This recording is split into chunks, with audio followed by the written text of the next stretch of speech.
one of Alan's long-standing anthropological colleagues here, and another person who's done deep and insightful work, especially in Aboriginal Australia, but also drawing many broader conclusions. So Ian will be using handouts. Oh. So those, do you want me to distribute those around? Yeah.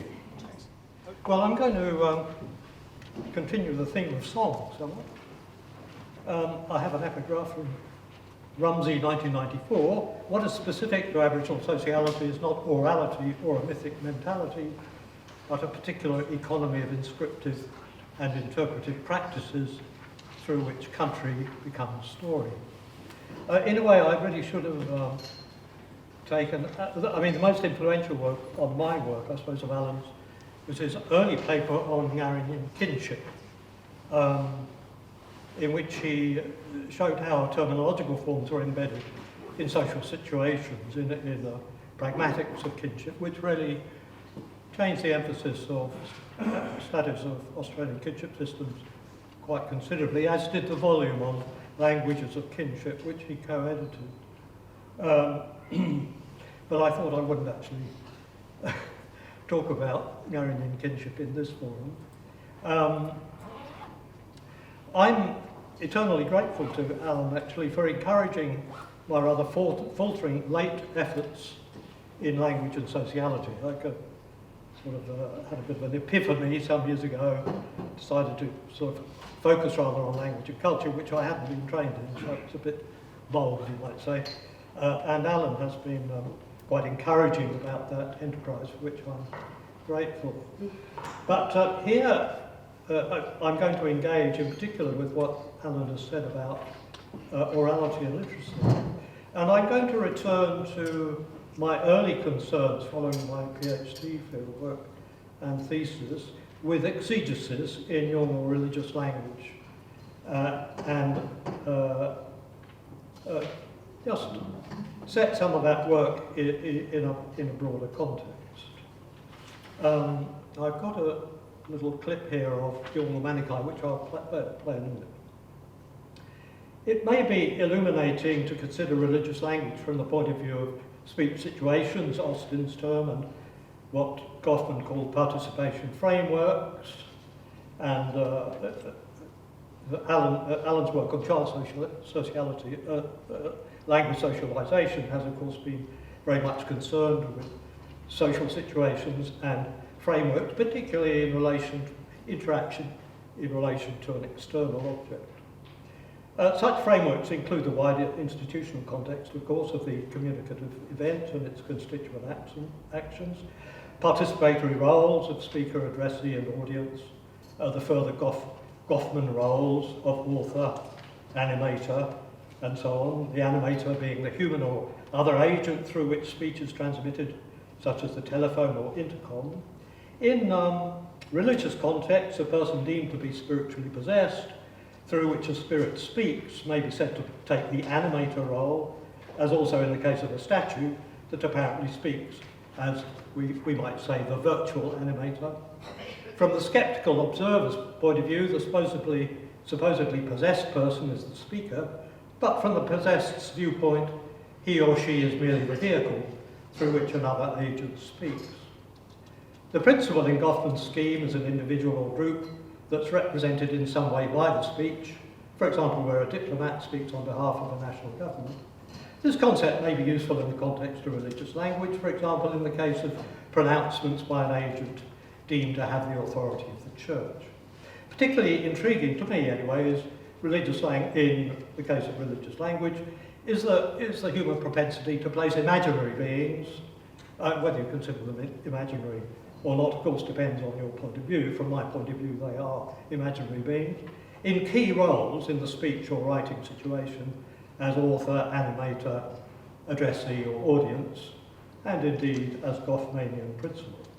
As well as kinds of roles in a speech situation or participation framework, other aspects that are important for the character of religious language include the genre of actions and events, song, painting, sculpture, dance, and so forth, acts of speaking, and what Frankel calls writing acts, and other component actions, states and events, prosodic features of the constituent actions, such as musical aspects of hymns and chants, textual features of constituent speech and writing, including the process and fact of intellectualization itself, which I'll talk more about later, especially the formation of more or less standardized texts, together with commentaries on text, disputes over their proper forms, formal features of text about which we've heard a bit today, including archaism, parallelism, repetition and so forth, on which there's an extensive literature, forms of exegesis and commentaries, of which more below. For the purposes of this talk, I want to return, as I said, to the subject of my early research, namely Yolngu ritual song, in particular a genre called Manichae. Yolngu live in the top end of the Northern Territory. If you think of the Gulf of Carpentaria, then they're on the top left-hand corner, and the top right-hand corner of the sticking up a bit in the NT. About 3,000-4,000 people living in that region. The traditional ritual life is still quite lively. And in what follows, I focus on particular aspects of Yolngu ritual language, in relation especially to song, and that's the question of authorship and exegesis, which I want to take a little further than before. Here's a clip from YouTube, I hope, of some Manichae.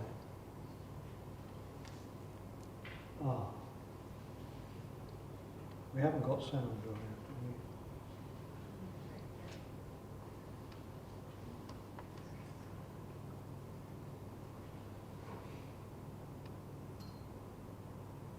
the sound is up on my machine, but it's not coming through. Anything we can do? Is Aria here? She's disappeared. Here we go. There we come. Yeah. No, there we are.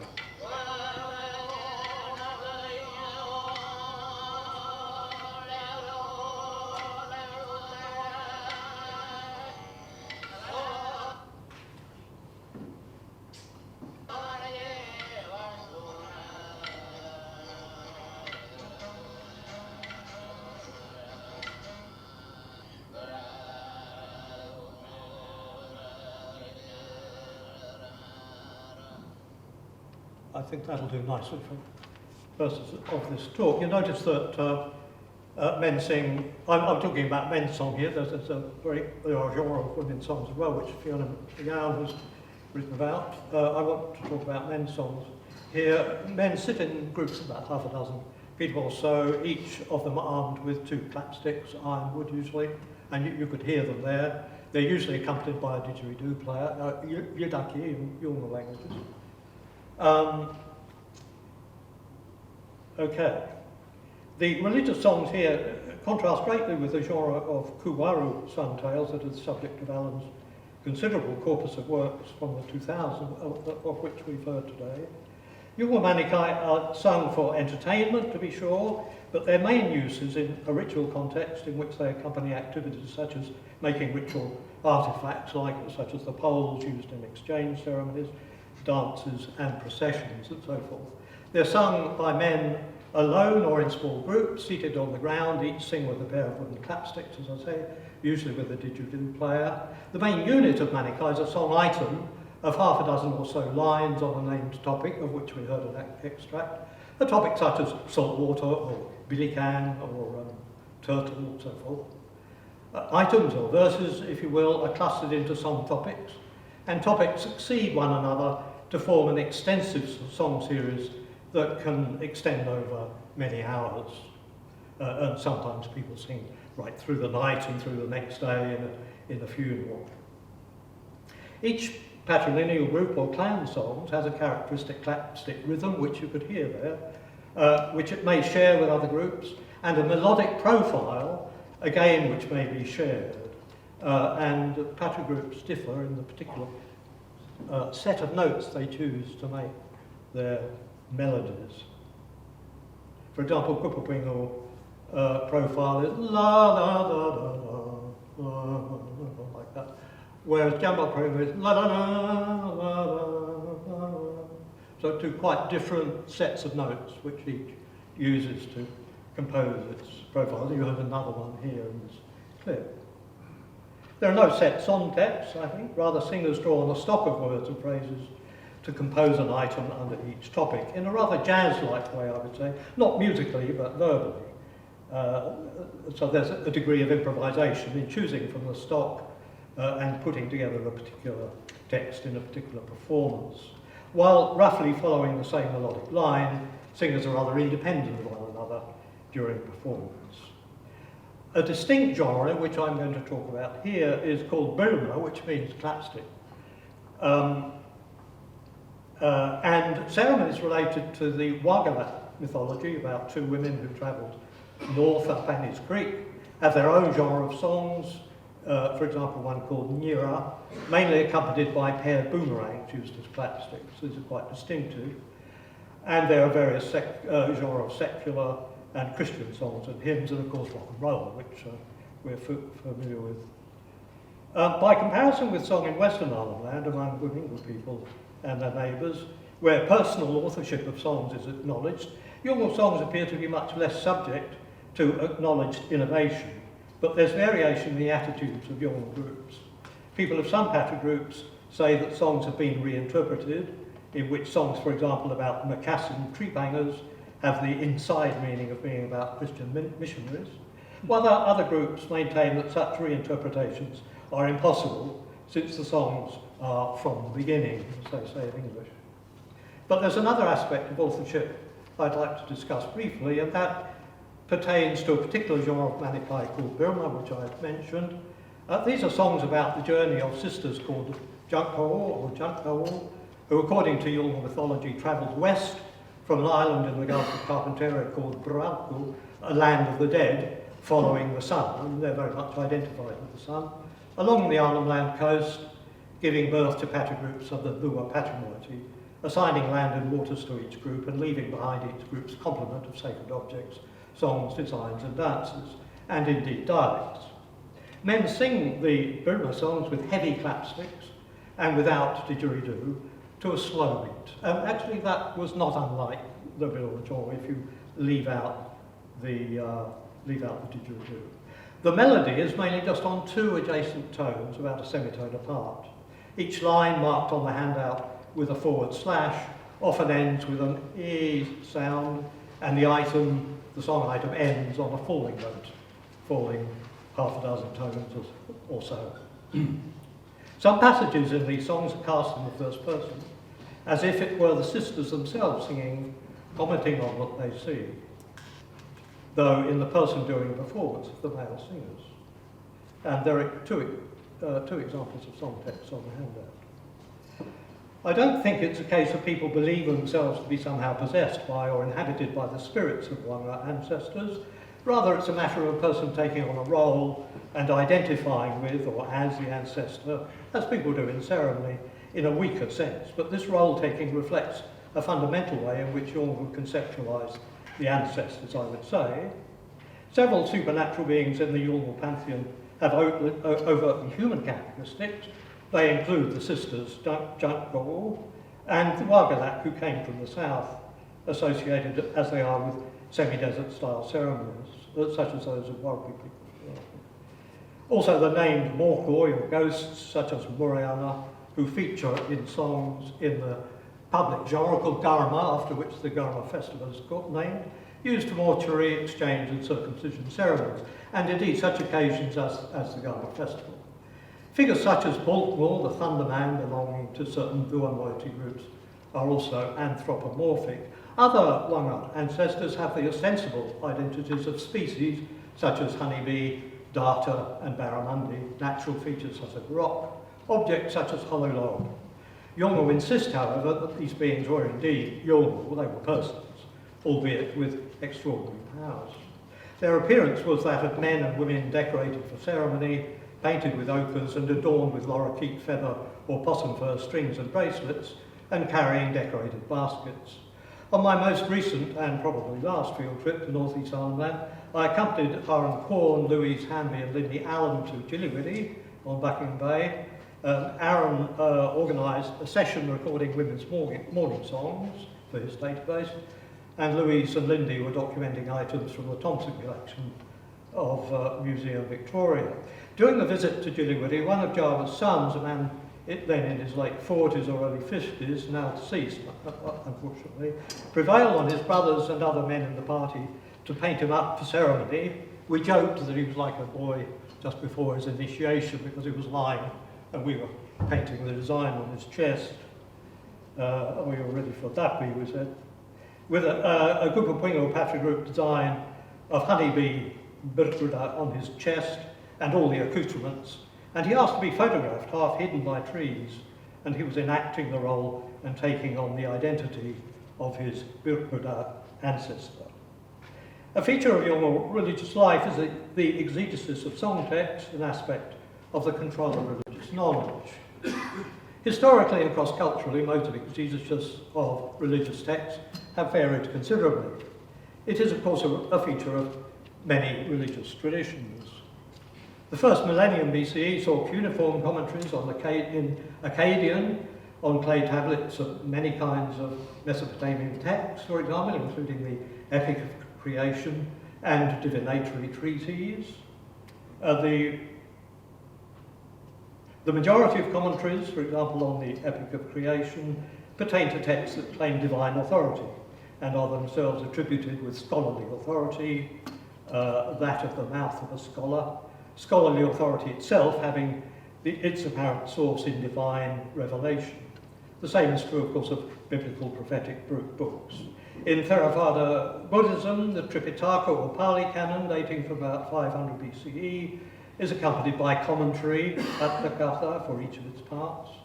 In Islam, tafsir is the Arabic word for exegesis or commentary, and there are specialist exegetes as well. And Tawil refers to esoteric interpretation of the layered inner meaning of the Quran, and some verses of which are taken to have metaphorical rather than literal meaning. I could go on, but I'm going to cut. But my main point is that Yolngu ideas about exegesis are quite similar to these examples in that there's a view of multi-layered meaning of paintings, as Howard Morphy's work shows, of course, but also of songs. Yolngu use the metaphor of inside and outside very much to talk about layers of meaning. Also in everyday speech, how one's meaning can be veiled. People will talk about, inside he really meant so-and-so, outside he said such and such.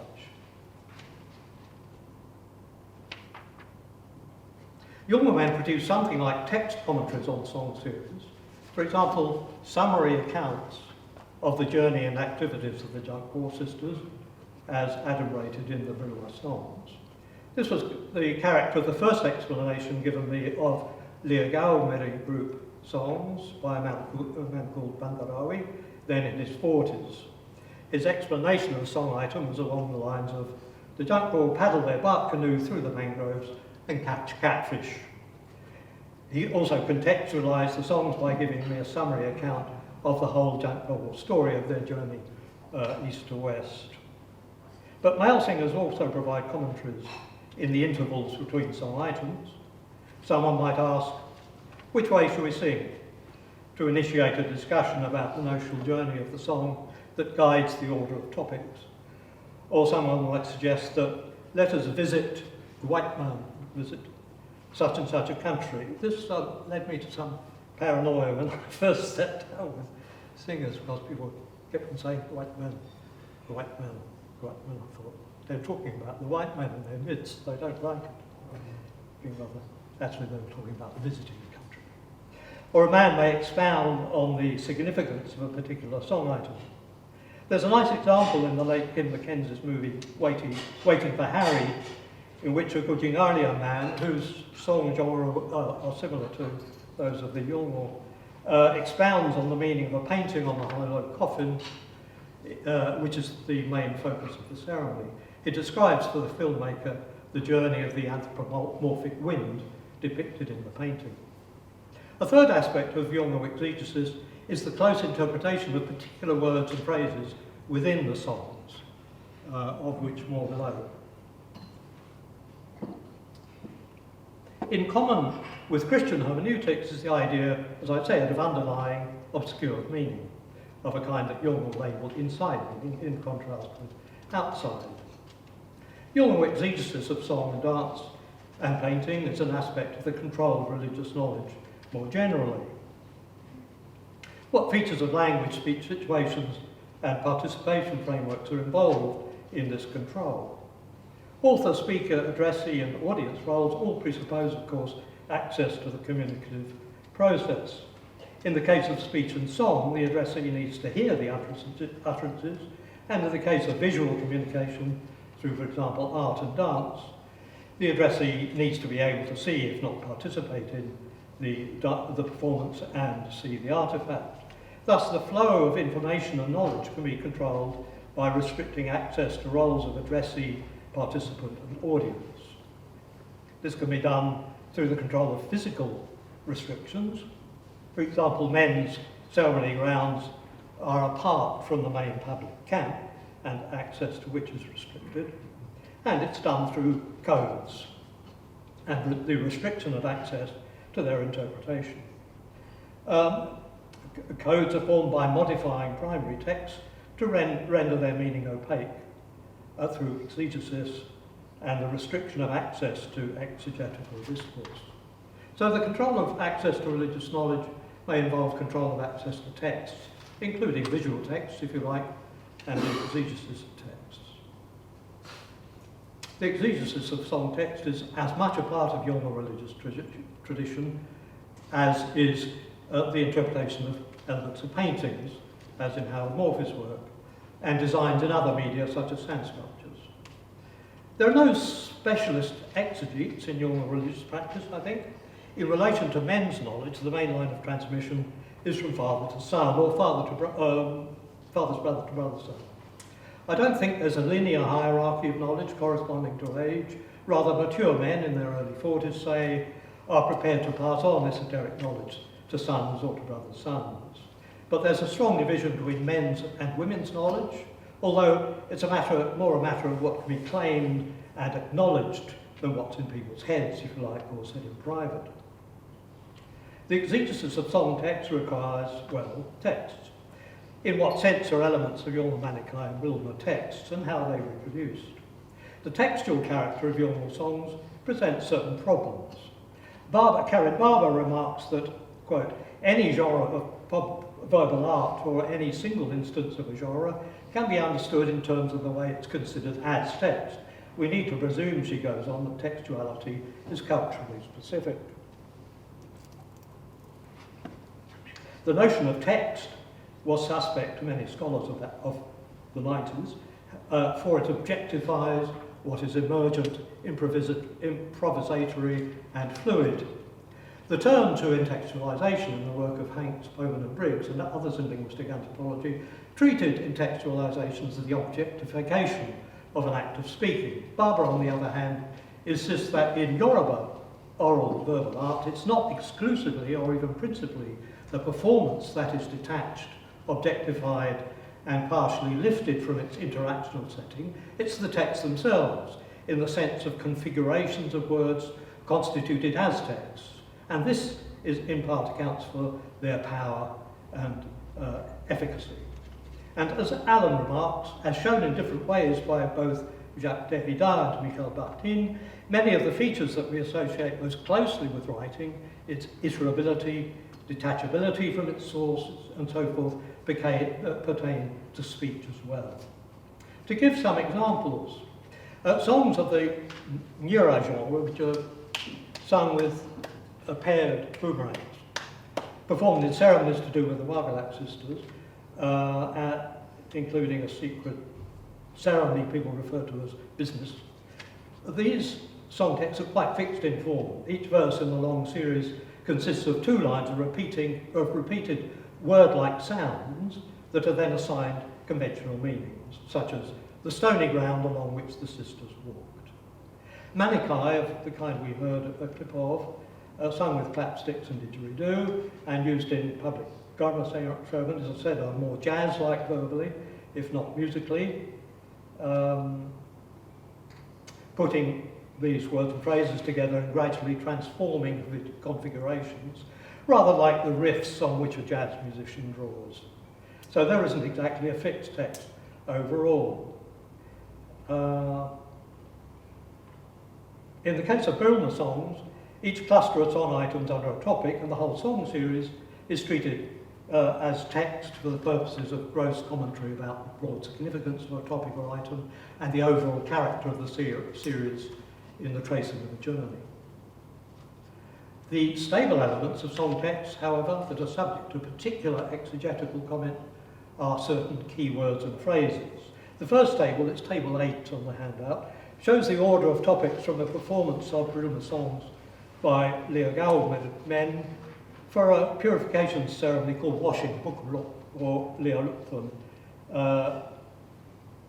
And I quote from my 1994 book here. The language of Manichae and Bulmer songs is related to everyday speech, but consists of cryptic phrases and clauses, includes strings of proper names of ancestors, places, sacred objects, special song words such as verbs denoting ancestral actions, what appear to be archaisms. In line 4 of table 11, Gapu Nangal, for example, means saw or looked at water, as in everyday speech. It's quite transparent. However, the word Dambakumal, termed in the gloss given to me by the Leogalmed elder, in the salmon catfish song, in the dance, the dancer turns like the catfish, is not from everyday speech. It's a song word. Although the suffix kumal is the past tense of kuma, which has the sense of bring about. Similarly, galapungal, hold aloft in the dance, is not in everyday speech. It's a song word. But the phrase Dia Migurugal, here you are, up above, which appears to be the voice of the sisters commenting on what they see, could be from everyday speech. Unlike spoken narratives, the songs are not strictly narrative in form, but consist of strings or clusters of descriptive expressions as well as lists of names. They indirectly imply a narrative, however, by means of the succession of song topics related to the main ancestral narrative, as you'll see from the list of topics in the handout.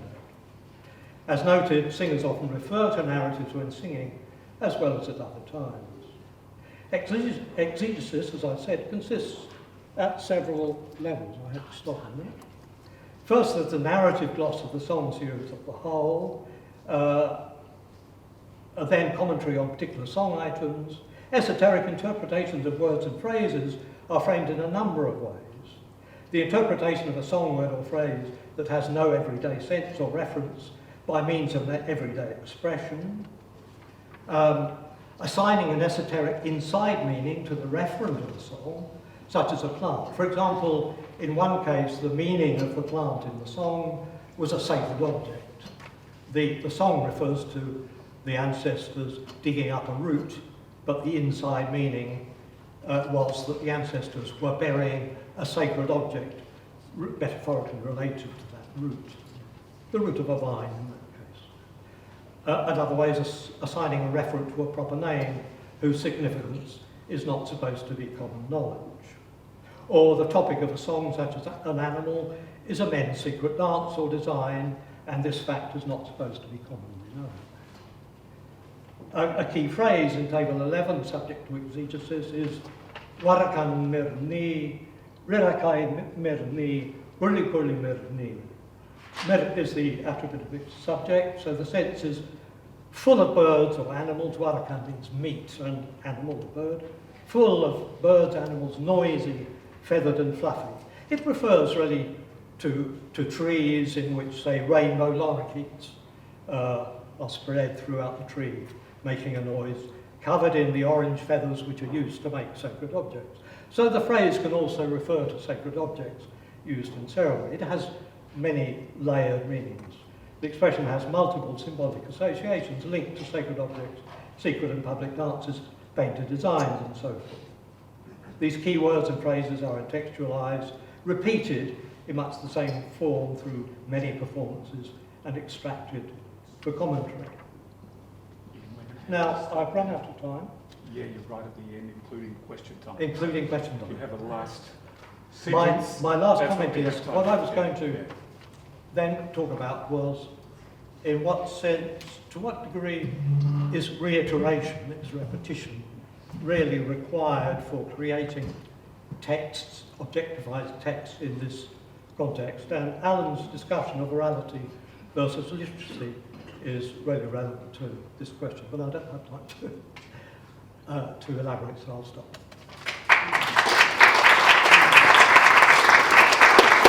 Thanks, Ian. I'm afraid we don't have any time for No, questions. because- okay.